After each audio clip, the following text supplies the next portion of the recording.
It's all too easy to procrastinate and live for the future, but tragedy reminds us that no life comes with guarantees for tomorrow. We begin in Goshen, Indiana on the afternoon of January 13th, 1994, as 24-year-old Scott McCrindle had returned from lunch break and resumed his work at the warehouse. My brother, Scott. He's always there for me and backed me up in everything I did, and he taught me most of the things that I value in my life today. He was more than just a brother to me. He was kind of my hero.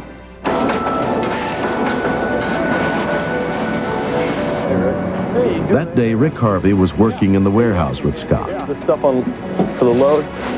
Scotty and I were loading a semi with the stainless corners that go on trucks. Right. And those two. Alrighty? All right.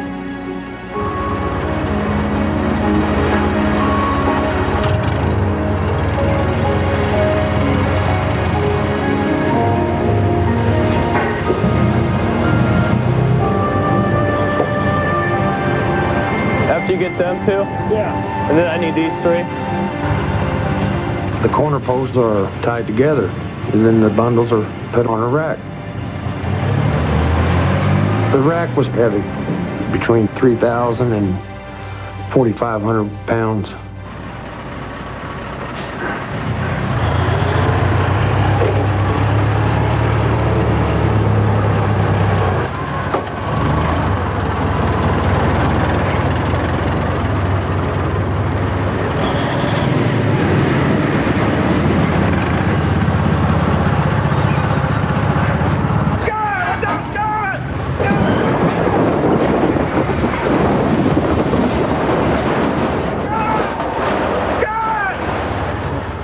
I didn't get no response, and from what I could see, the way the steel was on him, I thought he was a goner.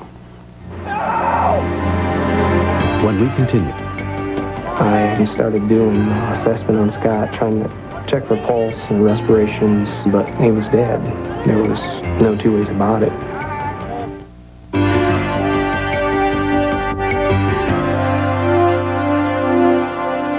When a storage rack collapsed on Scott McCrindle, he was pinned beneath nearly 2 tons of steel.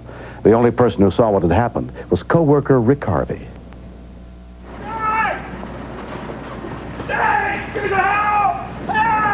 I found a 4x4, and I pried it against the forklift and against a bundle of steel and tried to keep it above his neck so he could breathe. Man, quick, get out here! Matt Massengale was among the employees who rushed over to help. I was a first responder for Clinton Township Fire Department. I seen a stocking cap, and that's all I could see. I said, well, where's Scott at? You know, he can help me. And Scott's also a volunteer fireman, and the guy told me it was Scott that was under the steel. All of a sudden, the adrenaline kicked in. He started having blood coming out of the corner of his eyes, and it started coming out of his ears. It was frightening. I started doing assessment on Scott, trying to check for pulse and respirations, but he was dead. There was no two ways about it. 911. While an employee called 911, more workers came to help, including Scott's best friend, Bill Anderson. Each bundle of steel weighs between 600-700 pounds apiece. I saw it with Scott, and I couldn't believe it. I guess the ice went running through my veins. It's the oddest feeling. I was petrified. I thought about doing CPR at the time, but there was nothing I could do to even start to think about saving his life but get the steel off of him.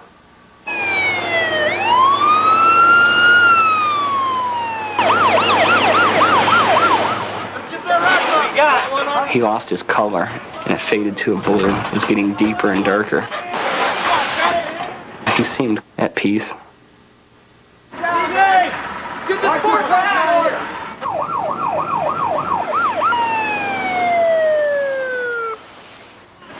They got him uncovered, and he just all of a sudden gasped for air on his own. But Scott was without any respirations for at least 10 to 12 minutes. a Goshen Fire Department ambulance responded, including paramedic Scott McDowell. We did detect a pulse, and he was breathing somewhat on his own, but he had some chest trauma, so we knew at this point it was a very serious call. Come on! I noticed he had fire boots on. Come on, Scott! I heard the co-workers then yelling, "Come on, Scotty, you can make it." Scott McCrindle. This is Scotty McCrindle? Yeah. His dad, Marty McCrindle, was captain on our fire department. Scott was a good friend of mine, but his head was very swollen, and I didn't recognize him at all. Somebody get the wheels. The biggest picture that kept in my mind was the last expression I remember being on Scott's face when he's pushed against that steel. And that's a hard thing to live with.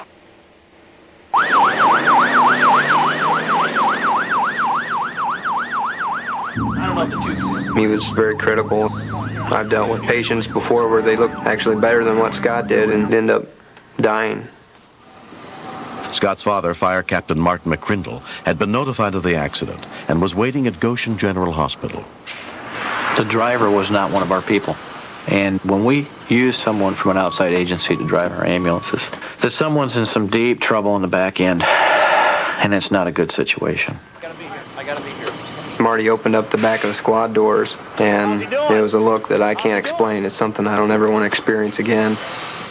Captain McCrindle asked if Scott was going to be all right, and I couldn't answer him. Get him inside.